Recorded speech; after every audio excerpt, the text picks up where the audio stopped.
The most influential Christian writer in history is the Apostle Paul. Paul wrote 13 of the 27 books of the New Testament. If you do the math, that's almost half of the books of the New Testament written by the Apostle Paul. And the first letter that he wrote is the book of Galatians.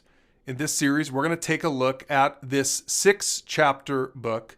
Before we do that, let's talk through how to use this study series from PursueGOD.org. First, you're going to want to download the series workbook on the series page online.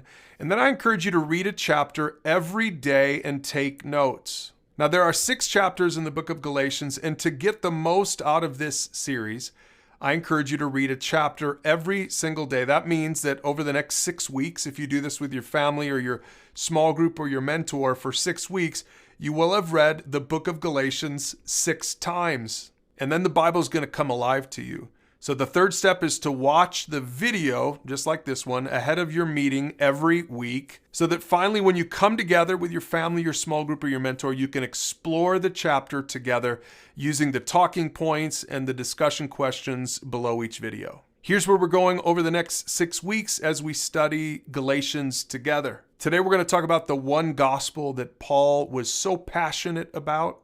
In week 2 and chapter 2, we're going to talk about the 2 meetings that sort of frame the whole chapter. The first council in Jerusalem that you can read about in Acts chapter 15, and then a meeting between Paul and the apostle Peter, where Paul had to call Peter out for his hypocrisy. In week 3, we'll talk about the promise, which means we'll go all the way back to Genesis to trace the promise that God makes to Abraham forward into the book of Galatians. In week 4, we'll talk about labor pains. That's the phrase that Paul uses to talk about the love that he has for the new believers in the churches in Galatia. And we'll also see how that relates to a couple of important moms from the Abraham story. And then we'll talk about the true freedom that we have in Christ in week number 5. And how at the end of the day, it's all about being a new creation because of the grace of Jesus himself.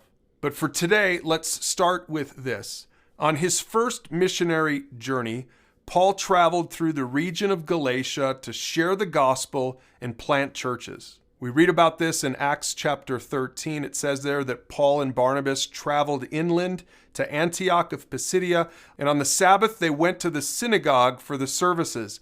Later in verse 43 it says, many Jews and devout converts to Judaism followed Paul and Barnabas, and the 2 men urged them to continue to rely on the grace of God. Now let's look at my underlines here. First of all, Antioch of Pisidia, that's in the region of Galatia or modern day Turkey.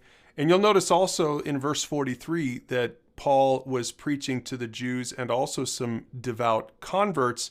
And what that's talking about is the fact that Paul first spoke to the Jews, but you'll notice if you read about it in Acts 13 and 14 that Paul gets rejected and then he brings the message to the Gentiles. And pay attention to that because it's going to come up again here in the book of Galatians. And then finally notice that they're focusing on grace from the very beginning. And remember that word grace because it is the central theme of the book of Galatians. Really, it's the central theme of the whole Bible. Now, here's what happens next. A group of false believers infiltrated the Galatian churches to bring a different message. Some theologians call that group the Judaizers, and here was their message. Salvation equals Jesus plus works. Now, these Judaizers were Jewish, but they called themselves Christians. Paul doesn't call them Christians. You'll notice in Galatians that Paul calls them false believers. And the reason he was so passionate about this is because their message went against his message. Paul taught that salvation equals Jesus plus nothing. In other words, Jesus did 100% of the work, and there's nothing left for you and I to do, which is a good thing because we're broken and utterly powerless. And so finally, that brings us to the book of Galatians. Paul wrote Galatians in response to the false gospel of the Judaizers.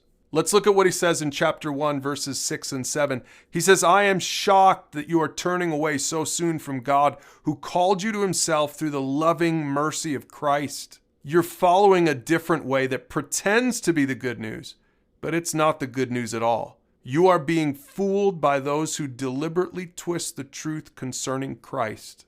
Remember, Paul had just preached the gospel to them. The gospel means the good news. He had just preached the gospel, and then he left, and the Judaizers swept in and tweaked it. And they turned away to trust what the Judaizers were saying instead of what Paul was saying. Paul had brought the real gospel, and they came in and brought what they called the gospel, which is really not good news at all.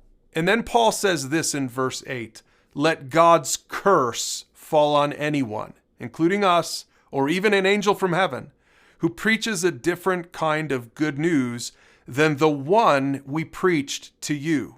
Now, as you read Galatians, you'll start picking up more and more what the gospel of Paul really is. But Romans 3 verse 22 probably says it best. This is a letter that Paul wrote later on to the church in Rome. And he articulated the gospel like this: "We are made right with God by placing our trust in Jesus Christ. And this is true for anyone who believes, no matter who we are." This is the true gospel. The gospel of Paul, the gospel of the Bible, the gospel of the New and the Old Testaments. The gospel is simply this: you're broken, I'm broken, we can't save ourselves, we can't work, we can't earn our salvation.